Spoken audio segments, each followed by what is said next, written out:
Hello everyone, সকলোকে মই অন্য এটা ভিডিঅ'লৈ স্বাগতম জনাইছো। আজিৰ বিষয়বস্তু হৈছে সেকেন্ড ফৰ্মেটিভ ইভালুৱেচনৰ কাৰণে ক্লাছ 2 ইংৰাজী বিষয়ৰ কুৱেশ্যন পেপাৰখন। মই একাডেমিকত থকা অনুসৰি সিলেবাসৰ ভিতৰত অক্টোবৰ মাহৰ পৰা ফেব্ৰুৱাৰী মাহত যিখিনি বিষয় যিকেইটা পাঠ অন্তৰ্ভুক্ত কৰা হৈছে সেইকেইটাৰ ওপৰত ভিত্তি কৰি কুৱেশ্যন পেপাৰখন কাটিছো। আশা কৰোঁ আপোনালোকৰ সহায়ক হ'ব। আহকচোন চাওঁ আমি কেনেদৰে কুৱেশ্যন পেপাৰখন প্ৰস্তুত কৰি উলিয়াইছো। Second formative evaluation class 2 subject English যদিও এটো শেষৰটো ইভালুৱেচন হয় গতিকে কিন্তু একাডেমিক অনুসৰি একাডেমিকত যেহেতু সেকেন্ড ফৰ্মেটিভ ইভালুৱেচন বুলি আছে সেইকাৰণে মই সেকেন্ড ফৰ্মেটিভ ইভালুৱেচন বুলি দিছো। পাৰ্ট অৰেলৰ বিষয়খিনি প্ৰথমতে দি লৈছো। 1 answer of the following questions দুটাকে থাকিব 2 নম্বৰকে থাকিব 5টা question the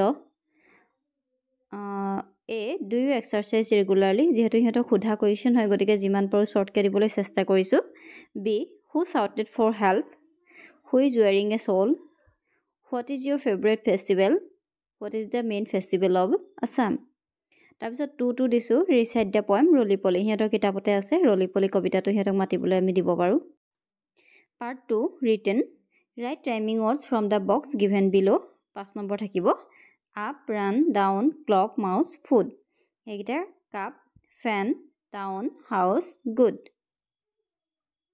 2 write answer using yes or no do you play football, do you eat uncovered food, do you drink milk, do you get up early in the morning, do you like to eat green vegetables।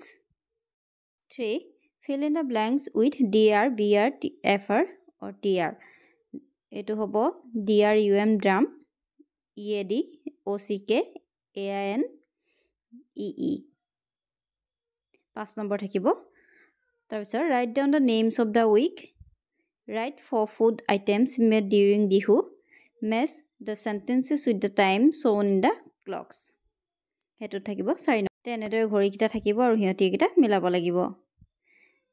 গতিকে যেহেতু দ্বিতীয় শ্ৰেণীৰ কাৰণে প্ৰস্তুত কৰা paper হয় গতিকে তেনে সহজকৈ কাটিবলৈ চেষ্টা কৰা হৈছে।